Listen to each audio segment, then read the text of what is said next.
டேய் முரளி, 20 வயசில் 20 வருஷத்துக்கு முன்னே எனக்கு 17 வயசு 18 வயசு இருக்கு. அப்போது இந்த மாதிரி தான் கட்டட செட் டைட் பண்ணிகிட்டு இருந்தேன் ஜேசிபியில். எங்கள் ஓனர் தாரா ஒரு பெருமாள் சாமி பெரியவர், அவர் பெரியவர்னு தான் சொல்லுவோம். அவர் என்னடா லேட் ஆகிட்டு இருக்கு, என்னடா நெளிகிற எப்பறம் நீ எல்லாம் தொழில் பழக போகிற அப்படின்னு சொல்லிட்டு டபுள் அண்டு 28 சைஸ் இந்த நட்டுக்கு பொட்டுன்னு டபுள் அண்டு எடுத்து கை மேலே ஓட்டார். அப்படியே கண்ணில் கதன்னு தண்ணி வருது. கண்ணில் ஒரு அடி அடிச்சு போட்டார் ஸ்பேனரில் நம்மளை அப்படின்னு. நான் பாத்ரூம்குள்ளே போய் அப்படியே மூஞ்சி கழுவுற மாதிரி அப்படியே அழுதுட்டு நம்மளை அடிச்சு போட்டார் அப்படின்னு கதன்னு கண்ணில் தண்ணிடான். அப்படியே வந்து மூஞ்சி கழுவிட்டு அப்படியே வந்து இங்கே வாடான்னு கூப்பிட்டாரு. என்னடா இப்படி நெளிஞ்சிட்டு இருக்கிற வேலை செய்யாமின்னாரு. அப்போது அந்த கோவப்பட்டு அன்றைக்கி அங்கேருந்து அந்த ஆஃபீஸ்லேருந்து வெளியே வந்துன்னா ஜேசிபி தொழில் இல்லை, இன்றைக்கி ஜேசிபி வாங்கியிருக்க மாட்டேன், ஜேசிபி ஓட்டி பழகிருக்க மாட்டேன். அவர் பார்த்துட்டு சரி போடா அப்படின்னு சொல்லிட்டு போய் டீ வாங்கிட்டு வாடான்னு கொடுத்தாரு. அப்போ என்னை சமாதானப்படுத்துறாருன்னு தெரியுது.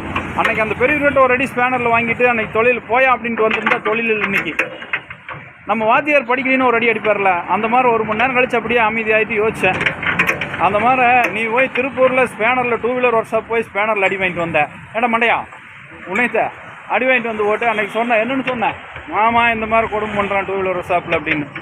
அன்றைக்கி வந்து நான் உன்னை ஏதாச்சும் பண்ணால் 10 பேர்த்து பழக்கி விட்ருக்குற உன்னையோட சேர்த்து.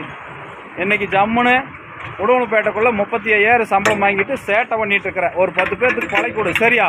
ஒரு துறையில் யார் விழுந்தாலுமே அவங்களுக்கு கை கொடுத்து மேலே ஏற்றி விடுவோம்டா. அதான்டா ஒரு தொழிலோடைய தர்மம். அதே மாதிரி நான் ஒரு இடத்துக்கு போகிறேன்னா நானும் 10 பேர்த்த தூக்கி விடுவோன்னு எண்ணம் பேணும். நானும் இல்லை தானும். அதே மாதிரி விழுந்தாலும் ஒருத்தர் கை கொடுக்கணும்.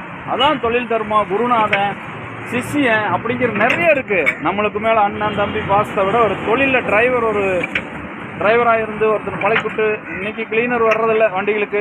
டிரைவர் தொழிலுக்கு டிமாண்ட் இன்னும் 10 வருஷம் கழிச்சு தெரியும். ஏன்டா கிளீனர் வரமாட்டாங்க, ஏன்னா நம்மளாம் கஷ்டப்பட்டு தொழில் முன்னேற்று வரணும்ல. சரி